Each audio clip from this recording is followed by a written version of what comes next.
Hello guys, வணக்கம் and welcome back to சிறப்பு media 2.0. நான் உங்கள் உதய். இந்த வீடியோவில் நம்ம எதை பற்றி பார்க்க போகிறோம் அப்படின்னு பார்த்தீங்கன்னா, பிக் பாஸ் சீசன் 8ஓட 11வது வாரத்துக்கான 5வது நாளுக்கான காலை நேர ஓட்டிங் முடிவுகளை தான் இந்த வீடியோவில் முழுசாக பார்க்க போகிறோம். ஸோ இந்த வீடியோக்கு போகிறதுக்கு முன்னாடி நம்மளோட சேனலை சப்ஸ்கிரைப் பண்ணாதவங்க சப்ஸ்கிரைப் பண்ணி வச்சுக்கோங்க. பக்கத்தில் ஒரு பெல் ஐக்கான் இருக்கும், அதையும் ப்ரெஸ் பண்ணி ஹாலில் போட்டுக்கோங்க. அப்போ தான் நாங்கள் அப்டேட் பண்ணுற ஒவ்வொரு வருஷமும் உங்களுக்கு நோட்டிஃபிகேஷன் வந்து சேரும். அது தாண்டி இந்த வீடியோக்கு குறைஞ்சபட்சம் ஒரு 1000 லைக்கான எதிர்பார்க்குறோம். ஸோ லைக்கை போடுங்க, வீடியோ பாருங்கள். வாங்க இன்றைய வீடியோக்கு நம்ம வந்து போகலாம். நம்பர் 1 பொசிஷனில் நம்முடைய முத்துக்குமரன் அவர்கள் தான் வந்து இருந்துட்டுருக்காரு. அவர் வாங்கிய ஓட்டுகளுடைய எண்ணிக்கை அப்படின்னு சொல்லி பார்க்கும்போது 1,67,612 ஓட்டுகளாகும். பர்சன்டேஜ் வைஸ் அப்படின்னு சொல்லி பார்க்கும்போது 23.68% வந்து இருந்துட்டுருக்காங்க நம்மளுடைய முத்துக்குமரன் அவர்கள். ஸோ இவரை பொறுத்த வரலையும் ஹையஸ்டான ஓட்டிங்ஸ் வந்து வாங்கிட்டு இருக்காரு. இன்றைக்கி ஒரு நாள் மட்டும்தான் வந்து இருந்துகிட்ருக்கு. ஸோ நிறைய பேர் எதிர்பார்க்குறது என்ன அப்படின்னு பார்த்தீங்கன்னா, 3 லட்சம் வாக்குகளை வந்து கடக்கணும் அப்படின்னு சொல்லி தான். ஆனால் 2 லட்சம் வாக்குகளாவது வந்து கடந்துருவாரா அப்படின்ற கேள்வி இப்போ வரைக்குமே வந்து இருந்துகிட்ருக்கு. அதுக்கடுத்த 2வது பொசிஷனில் நம்முடைய ராணுவ அவர்கள் வந்து இருந்துகிட்ருக்காரு. அவர் வாங்கிய ஓட்டுகளுடைய எண்ணிக்கை அப்படின்னு சொல்லி பார்க்கும்போது 1,03,415 ஓட்டுகளாகும். பர்சன்டேஜ் வைஸ் அப்படின்னு சொல்லி பார்க்கும்போது 14.61% வந்து இருந்துகிட்ருக்காரு நம்மளுடைய ராணுவ அவர்கள். ஆடாமல் ஜெயிச்சோமடா அப்படின்ற ஒரு பாட்டு வேணால் இவருக்கு டெடிகேட் வந்து பண்ணலாம். ஏன்னா அந்த மாதிரி சும்மா வந்து கையை வச்சுக்கிட்டு மட்டுமே இருந்துகிட்டு இருக்கக்கூடிய ராணுவ அவர்களுக்கு இவ்வளோ தூரம் வாக்குகள் வரும் அப்படின்னு சொல்லி அந்த மனசில் நினச்சிருக்க மாட்டார். அவரோட ரசிகர்களும் வந்து நினச்சிருக்க மாட்டாங்க. பட் எனிஹவ் வேறு லெவலில் ஓட்டிங்ஸ் வந்து வாங்கிட்டு இருக்காரு.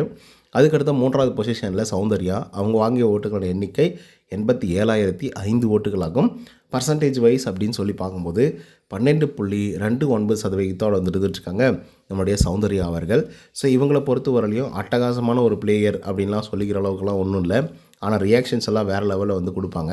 சில நேரங்களில் டாஸ்க்குள்ளே ஏதாவது சம்திங் வந்து பண்ணி அதை வந்து மக்களுடைய கவனத்துக்கு வந்து பார்த்திங்கன்னா கொண்டு செல்வாங்க. ஸோ அதன் காரணமாகவே ஏகப்பட்ட வாக்குகள் வந்து வரும். பட் இந்த வாரம் ரொம்ப குறைவான வாக்குகள் தான். அதுக்கடுத்த 4th பொசிஷனில் ஜாக்லின், அவங்க வாங்கிய ஓட்டுகளோட எண்ணிக்கை அப்படின்னு சொல்லி பார்க்கும்போது 56,169 ஓட்டுகளாகும். பர்சன்டேஜ் வைஸ் அப்படின்னு சொல்லி பார்க்கும்போது 7.93% இருந்துகிட்ருக்காங்க நம்மளுடைய ஜாக்லின் அவர்கள். ஸோ ஜாக்லினை பொறுத்தவரையிலும் ரொம்ப ரொம்ப குறைவான வாக்குகள் அப்படின்னு தான் வந்து சொல்லி ஆகணும்.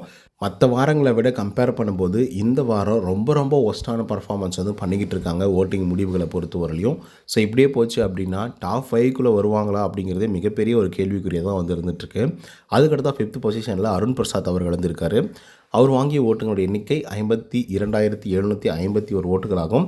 பர்சன்டேஜ் வைஸ் அப்படின்னு சொல்லி பார்க்கும்போது 7.45% வந்து இருந்துட்டுருக்காரு நம்மளுடைய அருண் பிரசாத் அவர்கள்.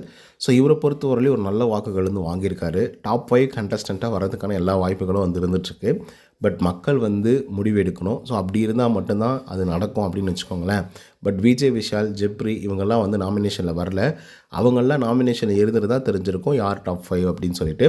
அதுக்கடுத்த 6th பொசிஷனில் தீபக், அவர் வாங்கிய ஓட்டுகளோட எண்ணிக்கை 45,809 ஓட்டுகளாகும். பர்சன்டேஜ் வைஸ் அப்படின்னு சொல்லி பார்க்கும்போது 6.47% வந்து இருந்துகிட்ருக்காரு நம்மளுடைய தீபக் அவர்கள். ஸோ அவரை பொறுத்த வரலையும் ஒரு நல்ல வாக்குகள் வந்து வாங்கியிருக்காரு அப்படின்லாம் வந்து சொல்ல முடியாது. ஆனால் அவர் ஒரு கேமை சூப்பராக வந்து ப்ளே பண்ணுறாரு. இவ்வளோக்கும் நேத்திக்கு கூட அந்த காலை வச்சுக்கிட்டு அவ்வளோ தூரம் ஜெப்ரி எல்லாம் பயங்கரமாக ஹோல்ட் பண்ணார்.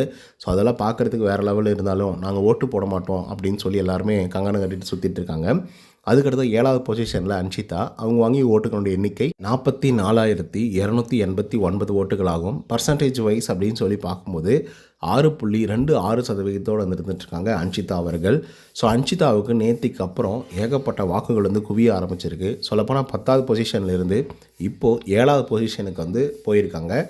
இதுக்கு வந்து காரணம் என்ன அப்படின்னு பார்த்தீங்கன்னா, அவங்க நெகட்டிவோ பாசிட்டிவோ எப்படின்னா விளையாடட்டும், பட் அக்ரெசிவாக விளையாடினாலும் சரி, இல்லை ஆக்ரோஷமாக விளையாடினாலும் சரி, விளையாடினா போதும் அப்படின்னு சொல்லி ரசிகர்கள் அவங்களுக்கு ஓட்டுக்களை வாரி இறைச்சிருக்காங்க. அதுக்கடுத்து 8வது பொசிஷனில் பவித்ரா, அவங்க வாங்கிய ஓட்டுகளோட எண்ணிக்கை 44,117 ஓட்டுகளாகும். பர்சன்டேஜ் வைஸ் அப்படின்னு சொல்லி பார்க்கும்போது 6.23% வந்து இருந்துகிட்ருக்காங்க பவித்ரா ஜனனி அவர்கள். ஸோ அன்ஷிதா எந்த அளவுக்கு வந்து டஃப்பாக விளையாடினாங்களோ அந்தளவுக்கு வந்து பவித்ரா அவர்களும் அது விளையாடினாங்க. சொல்லப்போனால் பவித்ரா இன்னும் கூட நேர்மையாக விளையாடினாங்க அப்படின்னு தான் வந்து சொல்லணும். பட் இருந்தாலும் அவங்களுக்கு வாக்குகள் அப்படிங்கிறது ரொம்ப ரொம்ப குறைவாக இருக்குது. அதுக்கடுத்த 9வது பொசிஷனில் மஞ்சரி, அவங்க வாங்கிய ஓட்டுகளோட எண்ணிக்கை அப்படின்னு சொல்லி பார்க்கும்போது 42,368 ஓட்டுகளாகும். பர்சன்டேஜ் வைஸ் அப்படின்னு சொல்லி பார்க்கும்போது 5.99% இருந்துகிட்ருக்காங்க மஞ்சரி அவர்கள். ஸோ மஞ்சரியை பொறுத்தவரையிலும் ஒரு சரியான பிளேயர், நேர்மையாக விளையாடக்கூடிய ஒரு ஆள் தான். ஒவ்வொரு இடங்கள்லையும் என்ன மாதிரி கேம் ப்ளே பண்ணணும் அப்படின்னு சொல்லி பிளான் பண்ணி செய்யக்கூடிய ஒரு ஆள் தான் வந்து பார்த்திங்கன்னா மஞ்சரி. அப்படி இருக்கக்கூடிய ஆளுக்கெல்லாம் ஏன்டா ஓட்டிங்ஸே போட மாட்டேங்கிறீங்க அப்படின்ற கேள்வி தான் எனக்குள்ளே வந்துட்டுருக்கு. அதுக்கடுத்த 10வது பொசிஷனில் ரயான். அவங்க வாங்கிய ஓட்டுக்கான எண்ணிக்கை அப்படின்னு சொல்லி பார்க்கும்போது 40,761 ஓட்டுகளாகும். பர்சன்டேஜ் வைஸ் அப்படின்னு சொல்லி பார்க்கும்போது கிட்டத்தட்ட 5.76% இருந்துட்டுருக்காரு ரயான் அவர்கள். ஸோ ரயான் ஒரு நல்ல கேம் பிளே தான் பண்ணியிருந்தார். அவரோட டீமுக்காக அவர் உழைச்சார் அப்படின்றது தான் உண்மை. பட் ப்ளூ டீமுக்காக பெருசாக அவர் எதுவுமே பண்ணலை. சொல்லப்போனால் அலைன்ஸ் வச்சுட்ருக்காங்க. ஸோ அது கூட புரியாமல் ஒரு கேமை ப்ளே பண்ணியிருந்தார். பட் எனிஹவ் அவர் நல்லா தான் ப்ளே பண்ணார். அதுக்கடுத்த 11வது பொசிஷனில் நம்மளுடைய ரஞ்சித் அவர்கள். அவர் வாங்கிய ஓட்டுங்களோட எண்ணிக்கை அப்படின்னு சொல்லி பார்க்கும்போது 23,579 ஓட்டுகளாகும். பர்சன்டேஜ் வைஸ் அப்படின்னு சொல்லி பார்க்கும்போது 3.33% இருந்துட்டுருக்கார் நம்மளுடைய ரஞ்சித் அவர்கள். ஸோ நேற்றுக்கு இரவு நேரம் முடிவின் போது 2.9% இருந்த ரஞ்சித் அவர்கள் இப்போது 3.33% இருந்துட்டுருக்காரு. ஸோ இட்ஸ் மீன்ஸ் அவர் ஒரு ஃபைட் போட்டார். அந்த ஃபைட்னால் அப்படியே பார்த்தீங்க அப்படின்னா கிட்டத்தட்ட 0.40% ஆஃப் ஓட்டிங்ஸ் அப்படிங்கிறது இன்க்ரீஸ் ஆகிருக்கு. ஸோ அதனால் அவர் கேட்கக்கூடிய கேள்விகளை தரமாகவும் தக்க பதிலடியோடவும் கேள்விகளாக எழுப்பினதுனால தான் இவ்வளோ வாக்குகள் ஓவர் நைட்டில் அதிகமாகிருக்கு அப்படின்னே சொல்லலாம். ஸோ இந்த மாதிரி அது பாசிட்டிவோ நெகட்டிவோ எண்ட் ஆஃப் தி டே இது ஒரு கேம். ஸோ இதுக்காக நம்ம கான்ட்ரிபியூஷன் பண்ணியே ஆகணும், ஏதாவது பேசியே ஆகணும். நம்ம மேலே யாராவது குறை சொன்னால் அதுக்கு டிஃபெண்ட் பண்ணியே ஆகணும். எல்லாத்துலேயும் அக்செப்டன்ஸ் இருக்கக்கூடாது அப்படிங்கிறது தான் இந்த கேமே. ஸோ அக்செப்டன்ஸ் நேற்றுக்கும் ரஞ்சித் அவர்கள் ஜாக்லின் சொல்கிறத கேட்டுக்கிட்டு ப்ரெசன்ஸ் ஆஃப் மைண்ட் இல்லை அப்படின்னு சொல்லும்போது ஓகேம்மா சரிம்மா அப்படின்னு சொல்லி அமைதியாக உட்கார்ந்துருந்தார் அப்படின்னா அந்த 2.9% அப்படிங்கிறது 2.5% மாறி இருக்கும்னு வச்சுக்கோங்க. ஆனால் அதுக்காக அவர் டிஃபெண்ட் பண்ண விதம், நான் நல்லா தான் கேம் ப்ளே பண்ணேன், நீங்கள் சொன்னால் தான் நான் வருவேன், அது என்னுடைய சின்சியாரிட்டி, நான் கோட்டையை காப்பாற்றணும் அப்படின்றதுக்காக தான் அந்த இடத்துல நின்றுட்டு இருந்தேன், நான் ஒன்றும் சும்மா நின்றுட்டுல அப்படிங்கிற மாதிரி டிஃபெண்ட் பண்ணி சில வார்த்தைகள்லாம் பேசினார் இல்லையா. ஸோ அந்த ஒரு காரணத்தினால அப்படி 0.40% ஆஃப் ஓட்டிங்ஸ் அப்படிங்கிறது ஓவர் நைட்டில் இன்க்ரீஸ் ஆகிருக்கு. ஸோ அந்த மாதிரி டிஃபென்சிவாக இருக்கணும், அப்பப்போ பேசணும், அப்பப்போ இந்த கேமுக்காக ஏதோ ஒன்று பண்ணால் மட்டும்தான் மக்கள் ஆதரிப்பாங்க. இவ்வளோக்கா அந்த மனுஷன் பெருசாக கூட எதுவுமே பேசலை, அவர் பண்ணதை மட்டும்தான் சொன்னார். அதுக்கே 0.40% ஓவர் நைட்டில் இன்க்ரீஸ் ஆகுது அப்படின்னா ஒவ்வொரு தடவையும் பாயிண்ட் பை பாயிண்ட்டாக பேசிகிட்டே இருந்திருந்தாருன்னு வச்சுக்கோங்களேன், இந்த மனுஷனும் டாப் 5 இருந்துருக்கிறதுக்கான வாய்ப்புகள் இருந்துகிட்ருக்கும். இப்போ இந்த மனுஷனை பற்றி இவ்வளோ தூரம் பேசினேன், ஒரு தடவை தான் பேசினாரோ அதுக்கே 0.40% ஆஃப் ஓட்டிங்ஸ் அப்படிங்கிறது இன்க்ரீஸ் ஆகிருக்கு அப்படின்னு சொல்லி. ஆனால் இன்னொரு பக்கம் வருத்தமாக இருந்துகிட்ருக்கு. இதெல்லாம் பண்ணக்கூடிய ஆட்கள் உள்ளே இருக்காங்க. சொல்லப்போனால் மஞ்சரி இருக்காங்க, ஜாக்லின் இருக்காங்க, பவித்ரா இருக்காங்க, அதுக்கப்புறம் மஞ்சரி இருக்காங்க. ஆனால் இவங்களுக்கெல்லாம் ஓட்டிங்ஸ் அப்படிங்கிறது பெருசாக இன்க்ரீஸே ஆகலை. அவங்களுக்கு ஒரு செட் ஆஃப் ஆடியன்ஸ் இருக்காங்க. அந்த 50,000 பேர் 60,000 பேர் அப்படின்னா அந்த 50,000 ஓட்டுகளும் அந்த 60,000 ஓட்டுகள் மட்டும்தான் பார்த்திங்க அப்படின்னா வந்துட்டுருக்க தவிர ஒவ்வொரு வாரமும் புதுசாக அவங்க இந்த வாரத்தில் நல்லா பர்ஃபார்மன்ஸ் பண்ணியிருக்காங்க, நல்லா பேசியிருக்காங்க, பாசிட்டிவோ நெகட்டிவோ ஏதோ சம்திங் நடக்குது, ஏதோ ஒன்று பண்ணுறாங்க, இந்த கேம் இன்ட்ரெஸ்டிங் ஆக்குறாங்க அப்படின்னு சொல்லி ஓட்டிங்ஸ் அப்படிங்கிறது இந்த 4-5 பேருக்கு சுத்தமாக வரமாட்டேங்குது அப்படின்னு தான் சொல்லணும். குறிப்பாக ஜாக்லினுக்கு வரமாட்டேங்குது. சரி ஓகே, அவங்க ஏதோ சம்திங் தப்பாக விளையாடுறாங்க. ஓகே, பவித்ராவெலாம் நேர்மையாக தான் விளையாடுறாங்க. பட் அப்படி இருந்தாலும் அவங்களுக்கு ஓட்டிங்ஸ் அப்படிங்கிறது வரவே மாட்டேங்குது.